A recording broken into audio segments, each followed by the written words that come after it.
Hi friends, ఈరోజు కూరగాయలు లేవు, ఏం చేయాలని ఆలోచిస్తూ ఉంటే మా మదర్ ఏమో సరేలే టమాటా పులుసు ఏం లేవు కదా అన్నది. సరేలే చేద్దాం అని చెప్పేసి చేస్తున్నాను. మీరు కూడా ట్రై చేయండి. ట్రై చేసి కామెంట్ చేయండి ఎలా ఉందనేది.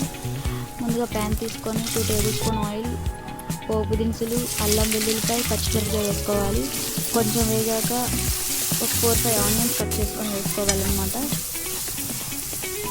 ఆనియన్స్ అనేది బ్రౌన్ కలర్ వచ్చేదాకా వేగాలి. నెక్స్ట్ మనం ఒక నిమ్మకాయ సైజ్ చింతపండు తీసుకొని ముందుగా వాష్ చేసుకొని ఉంచుకోవాలి. తర్వాత దాన్ని ఒక బౌల్లో వేసుకొని దాన్ని నానపెట్టుకోవాలన్నమాట చింతపండు అనేది. తర్వాత ఆనియన్స్ అనేవి బ్రౌన్ కలర్లో వచ్చిన తర్వాత మనం టమాటా పులుసు అన్నాం కాబట్టి టమాటాస్ ఎక్కువ ఉండాలి. ఒక 5-6 టమాటాస్ కట్ చేసుకొని వేసుకోవాలి. మనం ఒకసారి కలిపాక 1 టీ స్పూన్ పసుపు వేసుకొని కొంచెం కలుపుతూ ఉండాలి.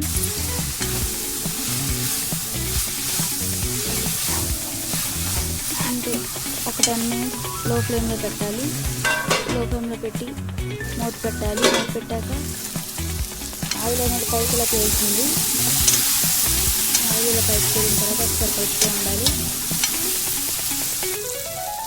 ఆనియన్స్ అనేవి బాగా దగ్గరికి అయిపోయాలి.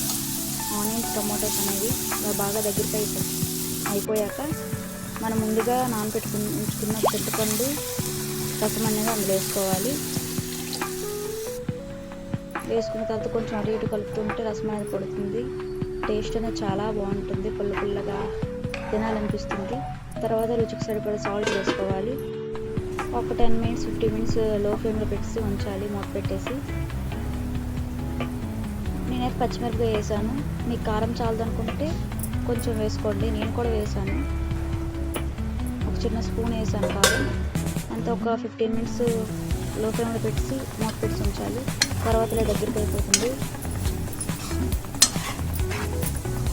అలా బాగా దగ్గరికి అయిపోయాక స్టవ్ ఆఫ్ చేసేది. ఇంతే ఫ్రెండ్స్, టమాటో పులుసు రెడీ. ఎవరికైనా ఇస్తే లైక్ చేయండి, కామెంట్ చేయండి, ట్రై చేసి చూడండి.